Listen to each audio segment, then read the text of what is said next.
It wasn't the silence that felt strange. It was the way it lingered, as if the land itself had forgotten how to speak. No more sirens, no more screams, just wind through the broken windows of places that once held names, birthdays, laughter. They returned, not to homes, but to rubble shaped like memory. Here was the kitchen, where tea used to boil. Here, a child's room, where dreams once slept under hand-drawn stars. And here, only dust, only ghosts. They didn't cry right away. Tears need time. Time needs space. And in this space, there was only the sound of things no longer being. Some brought bricks. Some brought shovels. Some brought nothing but their hands. And the ache to begin again. You don't rebuild a house. You rebuild a reason to believe in one. The walls rose slowly, stone over stone, sweat over silence. And still, they planted flowers at the edge of destruction, as if to say, we will not let this be the end. Children played where tanks once stood. The ground didn't feel safe, but it felt like theirs. They painted colors on the gray, hung cloth for curtains, even if there were no windows, lit candles in rooms, without ceilings, because healing does not ask permission. It begins in small, stubborn acts. They were not rebuilding what was. They were building what could be, and though the world didn't come back, they stayed. Though no one said sorry, they forgave the silence. Though the sky remained uncertain, they looked up anyway, because sometimes to survive is to return, even when there's nothing left to return to. The first night back was the hardest. No doors to lock, no roof to quiet the rain, just sky and the sound of a place remembering what it used to be. They laid blankets on cold floors, lit small fires that flickered against crumbled walls. Sleep didn't come easily, not because of fear, but because of memory. Every corner held the echo of before, the whispers of mornings lost, the shadows of footsteps that would never return. But morning came, as stubborn as they were, and with it, the quiet work of becoming whole again. Streets once blocked by rubble were cleared, one stone at a time. Bullet holes in walls became spaces for vines to climb. Empty lots grew gardens. Wounds grew calluses. There was no parade, no welcome, no broadcasted victory. But every act of repair was a rebellion. Every painted door, every rebuilt window, every stubborn olive tree, pushing through cracked earth. Some called them foolish, said they were building on ruins, said they were dreaming on broken land. But they knew land does not forget its people, and people, when rooted deep enough, always find their way back. They were not waiting for permission to belong. They were stitching themselves into the soil, into the story, into the future. Because even in destruction, life remembers how to begin again. Some days, it felt impossible. The cracks in the walls too deep, the weight of what was lost too heavy, the neighbors gone, the laughter missing, the silence stretched like wire across the streets. But they stayed, because leaving was surrender, and they had already lost enough. Slowly, they learned how to live among the ruins. The bakery opened again, smaller, quieter, but the smell of bread still carried through the air like a promise. The market returned, fewer stalls, more shadows, but voices bargaining, sharing news, telling jokes, because even grief needs space to breathe. The school reopened, walls cracked, windows missing, but the chalk scraped across the board. And the children listened, as if their future could be rebuilt, one word at a time. Some called them stubborn, some called them foolish, but they called themselves home. They painted over bullet holes, not to forget, but to remind the walls that they still belonged here. They planted flowers in shattered courtyards, not for beauty alone, but for proof that life could bloom where death had walked. And in the quietest moments, when the world outside forgot them again, They stood beneath the sky, looked at the land, and whispered the oldest promise they knew. We are still here. There were days when the ground itself felt tired. So much buried beneath it. Memories, names, unanswered questions. But still, the seeds were planted. Not because they were sure they'd grow, but because not planting them would mean giving up, and giving up was never an option. They patched roofs with scrap metal. They fixed doors with borrowed nails. They mended clothes, thread by thread, because dignity lives in the smallest repairs. Evenings returned, soft, quiet, different, but theirs. Children traced their names in the dirt, letters shaky, but real. Fathers repaired bicycles that had carried them through war. Mothers hung curtains. Even when there were no windows left cover, they rebuilt not just houses, but the ordinary, the tea boiling on the stove, the neighbors sharing bread, the sound of music floating from a cracked radio. These were victories, too, because war destroys more than buildings. It breaks the rhythm of life, and they were fighting to bring it back. There were moments of doubt, when the sky looked too gray, the walls too weak, the memories too sharp. But even then, beneath the rubble, beneath the scars, hope whispered, quiet but steady. Not every flower blooms the first season.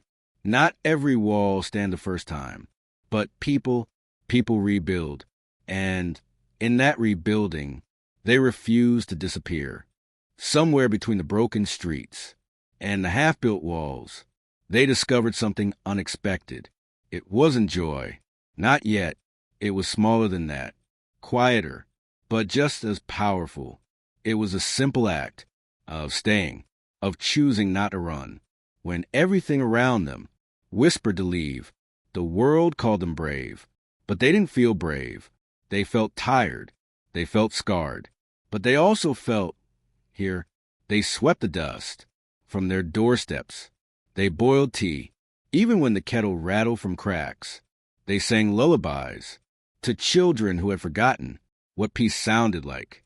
It wasn't perfect. The walls still crumbled. The skies still threatened. But inside those small moments, they carved out space for something more. The old woman planted herbs in broken pots. The boy fixed the radio with shaking hands just to hear music again. The teacher gathered the children under a tree and taught them letters, not because the world was safe, but because the world still needed their voices. They learned that healing isn't loud. It doesn't arrive with banners or headlines. It grows slow, like grass through concrete, like hope through ruin. And every cracked window, every patch wall, every shared meal was a quiet declaration. We are still here. We are not finished. We are more than what was taken. We are what remains. Over time, even the broken places start to look familiar. The shattered walls, the leaning doors, the cracks snaking across the ground. They stop being reminders of loss and become part of the landscape of survival. It's strange how quickly people can learn to live among ruins, not because they forget, but because forgetting was never an option. They mark the walls with new colors. They plant herbs in bullet-scarred soil. They build routines out of uncertainty. Morning comes with the smell of bread, the rattle of old bicycles, the hum of quiet conversation over weak tea. Children chase each other through alleys where soldiers once stood. They trip over stones that still carry the weight of history, but they laugh anyway. Laughter here is not ignorance. It is defiance. It is survival. The nights are still heavy. The memories still sharp. The silence between footsteps still speaks. But they carry on, not because they believe it will all be fixed tomorrow, but because today deserves to be lived. They write their stories into the cracks. They fold dreams into the walls. They turn rubble into shelter. And with every breath, every stubborn act of existence, they remind the world, this is more than a place of ruin. This is still home. With time, even the rubble begins to settle. The edges of grief soften, though they never fully disappear. And in those softened spaces, life dares to grow again. A small shop opens, selling tea, bread, and the quiet comfort of routine. The streets, still cracked, echo with footsteps, not of soldiers, but of children racing, their laughter tangled in the wind. The world outside calls it a war zone, but inside these broken walls, it's a neighborhood, a community, a fragile heartbeat, refusing to stop. They exchange stories over weak coffee. They argue over prices and politics, because even disagreement means you still believe in a future. In the evenings, they sit on doorsteps, watching the sky shift from blue to ash, and they remember this used to be ours. It still is, not because the land is whole, but because they refuse to leave it empty. The radio crackles with distant songs. A wedding happens in a house without a roof. A baby cries. A stubborn, beautiful reminder that life never waits for permission. And though every day is fragile, every step uncertain, they have learned. You don't wait for peace to begin living. You begin, and hope peace follows. Some scars never leave the walls. Some memories never leave the skin. But they have learned you can live alongside ghosts.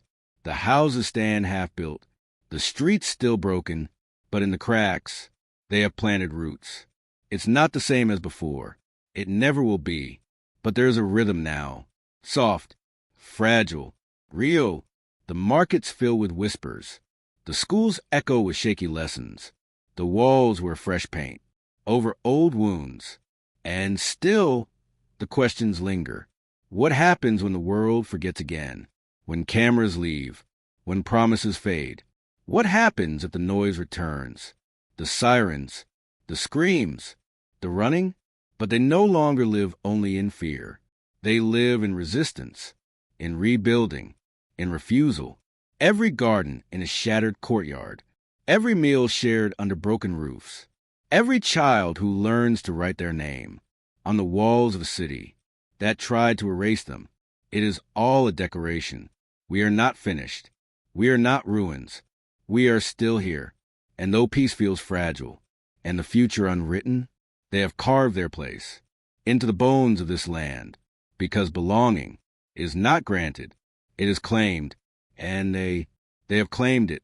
There's a quiet kind of strength that grows after everything else has fallen, not the loud strength of banners or the sharp strength of weapons, but the steady, stubborn strength of staying, the strength to fix what's broken, again and again, the strength to plant seeds, even when the soil still remembers bombs, the strength to smile at neighbors, to teach children songs, to celebrate birthdays, when tomorrow is never promised. They no longer wait for the world to notice, for news crews to return, for governments to keep their word. They have learned that survival is not permission. It is defiance. It is choosing to build where others walked away. In the cracks of sidewalks, flowers bloom. In the empty spaces between buildings, laughter returns. In the scarred palms of their hands, calluses form, proof of the work, the rebuilding, the refusal to vanish. And though the shadows of loss linger, so does hope, not loud, not certain, but steady, because even here, amid the broken bricks and silent streets, they carry the oldest truth they know. This land is ours. This life is ours. And no war, no exile, no forgetting can take that away. One day, the broken houses will fade into the background. The cracks, the scars, the stories etched into every wall. They will remain, but they will no longer be the only thing people see. Because what rises here now is not just rubble stitched together, but life. Children will grow without remembering the gunfire, only the stubborn gardens that bloomed where shells once fell.